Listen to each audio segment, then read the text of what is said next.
क्या वाकई कांग्रेस मध्य प्रदेश में छठी अनुसूची लागू करना चाहती है? ये चर्चा उस वक्त शुरू हो गई जब 12 अक्टूबर को एक जनसभा को संबोधित करते हुए मध्य प्रदेश के मंडला में कांग्रेस नेता प्रियंका गांधी ने मंच से इसका ऐलान किया। इस मंच पर मौजूद थे कमलनाथ, जो कि कांग्रेस की ओर से घोषित मुख्यमंत्री थे। प्रियंका गांधी ने कहा कि कांग्रेस अगर सत्ता में आती है तो मध्य प्रदेश के उन आदिवासी जिलों में जिसमें आदिवासी आबादी 50% से अधिक है, वहां पर छठी अनुसूची डाली जाएगी। पहले आप प्रियंका गांधी का ये बयान सुनिए, उसके बाद मैं आपको बताता हूं कि इस बयान के मायने क्या है। जहां भी 50% से अधिक आदिवासी आबादी है, वहां छठी अनुसूची डाली जाएगी। तो आपने प्रियंका गांधी का ये बयान सुन लिया, यानी कांग्रेस की मंशा सुन ली। कांग्रेस छठी अनुसूची मध्य प्रदेश में आदिवासी बहुल क्षेत्रों में लागू करना चाहती है, लेकिन आपने इस बयान पे गौर नहीं किया होगा। इन्होंने कहा कि जहां 50% से अधिक आदिवासी आबादी है, वहां पर छठी अनुसूची डाली जाएगी।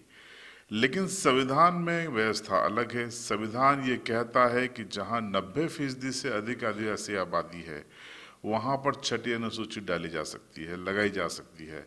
अभी पूर्वोत्तर भारत के कई आदिवासी राज्यों में, जिसमें मिजोरम है, असम है, अरुणाचल प्रदेश है, ऐसे राज्य हैं, यहाँ पर छठी अनुसूची डाली गई है, लगाई गई है। अब 50% से अधिक में या 90% से कम में कैसे लागू की जाएगी, उसका भी तरीका है। उसके लिए तरीका है कि आपको उसके लिए संविधान का संशोधन करना पड़ेगा।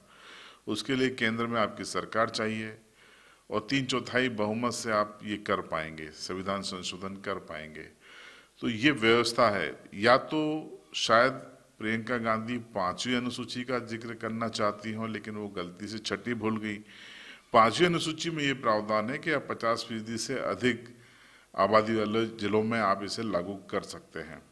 हालांकि इसके विकल्प के रूप में मध्य प्रदेश में पैसा एक्ट लागू किया गया है, जिसके कई प्रावधान 5वीं अनुसूची से मिलते जुलते हैं। लेकिन छठी अनुसूची की बात चली है, चूंकि प्रियंका गांधी ने कही है, तो छठी अनुसूची है क्या, उसके बारे में आपको यहाँ बताना जरूरी है।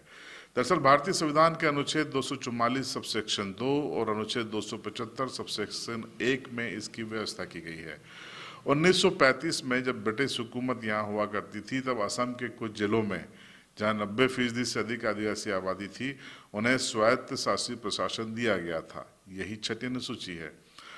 इसके तहत जिला स्तरीय एक ऑटोनॉमस बॉडी बनाई जाती है, स्वायत्त संस्था बनाई जाती है, जिसके पास 3 तरीके के अधिकार होते हैं: कार्यपालिका यानी कानून बनाने का, व्यवस्थापिका यानी लागू करने का, और न्यायपालिका यानी कि न्याय का भी अधिकार होता है।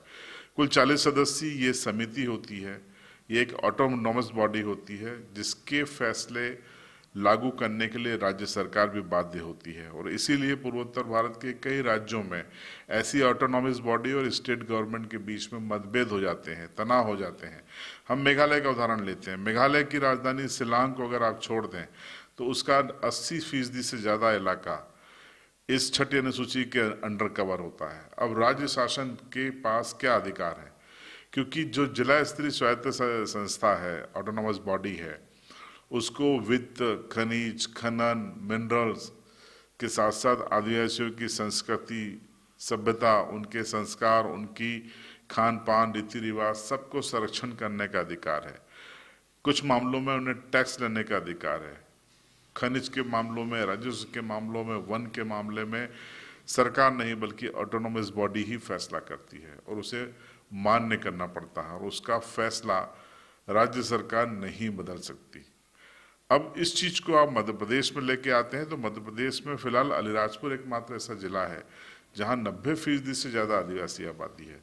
तो मध्य प्रदेश में अगर कांग्रेस की कमलनाथ सरकार प्रियंका गांधी के वचन को पूरा करने जाए, तो उसे अलीराजपुर जिला सबसे पहले छठी अनुसूची वाला ऐसा है जहां पर वो इसको प्रयोग के तौर पर लागू कर सकती है।